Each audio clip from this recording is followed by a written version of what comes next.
So I've seen a lot of talk online about how the modern Halo games have lost the identity of Halo and that Halo as a whole is dead. But with the release of Season 5, I've also seen a lot of people claiming that the game's been redeemed and that everything's fine now. So from what I've seen is that when Halo Infinite originally came out, everyone loved it for about a week, and then they started to complain about a lack of content. And it seemed like the entire internet started to hate on Halo Infinite until about Season 5. Like I said, where everyone seems to have considered the game redeemed now.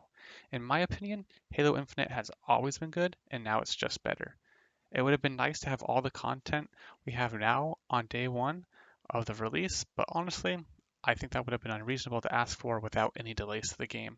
And personally, I'm just glad to have what we did in each season, because I would not have wanted to wait for this whole time, all year plus, just to have the game released in the state it is in now. I just wanted to have what it had when it had it and enjoy it how it was. I also think a lot of the people who are attacking 343 and Halo they're just being childish because they probably have no idea how games are made, and it could be really hard to make the content that they're making, so we should just be grateful that we're getting what we get. Today I actually wanted to talk a little bit more about how Halo's not dead and how I think it's never died, but more specifically, I also wanted to talk about what counts as part of Halo's identity, because people are saying that Halo's lost its identity. To do this, we need to go back to Halo CE and Halo 2, because obviously Halo Combat Evolved is going to be the core of Halo's identity. That's where it all started, and when making Halo 2, Bungie had the chance to grow the identity. This doesn't mean that everything from Combat Evolved is going to make it into the sequel, but the sequel is just going to be what Combat Evolved did different from other shooters and made it stand out. We're going to try to keep what the identity was in Halo. And they did a really good job of that. When you play Halo 2, it feels like you're playing more of Combat Evolved. Obviously, it's a little bit different. It's a little bit more linear than Combat Evolved, but there is some nice additions like dual wielding, the new addition of the Brutes enemy type, and same thing, when you go to Halo 3, it feels kind of like you're playing Halo 2. It's just a little bit more refined. You get the new, prettier graphics, and things are just overall better. You got equipment added, stuff like that. You might see a pattern here now where, Halo Reach is like Halo 3, but they added a couple more things. And Halo 4 is kind of like Halo Reach, but now they added a couple more things, and so on and so on. Each game is going to build from the last. I think this growth game to game is a good thing. And if we were to take Halo 5, for example, and compare it to Combat Evolved, obviously it's going to be a very different game. We have a new art style now, we have different gameplay. The only real things that keep them connected is you still have Master Chief, you still have Cortana, and you're still shooting aliens. But the overall feelings, themes, and storyline have just come such a long way that it almost feels like an entirely different game. However, if I was to put myself in the shoes of the developers at that time, and I was given Halo 4 as the example, and I was told we are making a sequel to that game, I probably would have made something similar to Halo 5. Not necessarily the story, but a lot of the game mechanics overall, I think would have made sense from that perspective. With the addition of aiming down sights, that seems like something that would have made sense to add to Halo 4 as a new feature going forward with the series. But if you compare it to all the other Halos before that, and you have like 5 games before that that don't have it, it may feel out of place for the series. But as a direct sequel to 4, it would have made sense to add that new feature. It's kind of like a weird Venn diagram where you put each game as a circle and have them all overlap in weird ways, and every game maybe connects to some other game in a way, and some games overlap more than others. It just really begs the question, when does Halo actually die?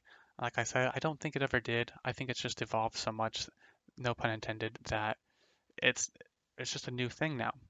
And Halo Infinite made an interesting decision that I think was for the better, where they did go back mostly to the roots of Combat Evolved.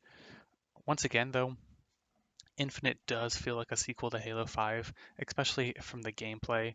It's been very refined, but a lot of the art style and overall feelings of the game did try to get away from Halo 5, it seems, and go back to that Bungie era feeling.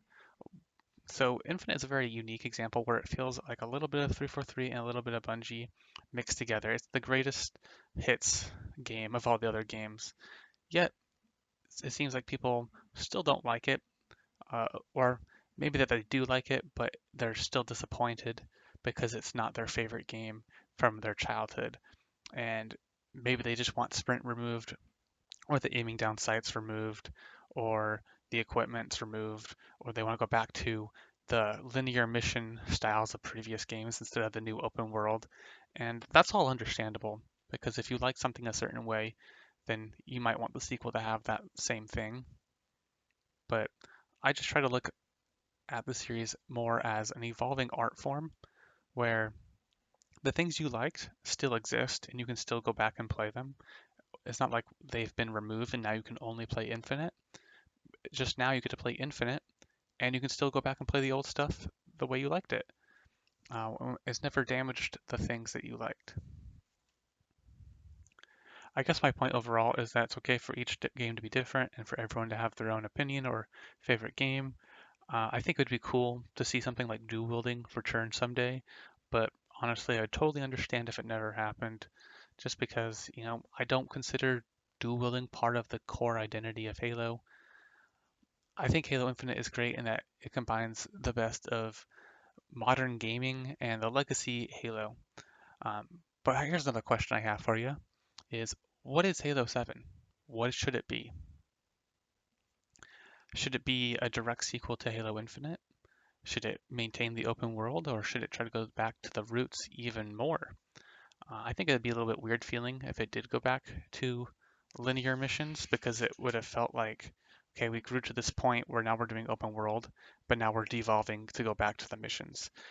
But at the same time, I could be totally okay and love the idea of doing the mission styles because I don't see a future where every 4 years or so we get a new open world Halo game. That would also feel weird. So kind of no matter what you do going forward with Halo 7 and other future Halo installments, it's going to feel different. It's going to feel weird. People are going to complain. People are always going to hate. But, I'm excited to see what they do, whether it feels like a direct sequel to Infinite or if it feels like, oh, we go back to Earth like in Halo 2, or maybe the Flood returns, or maybe the Flood doesn't return, but the Endless, we get to see how that plays out, and we stay on Zeta Halo. Anyway, those are just some opinions I was thinking, and it's pretty scattered, but just wanted you guys to contemplate that for a bit and maybe comment what you think.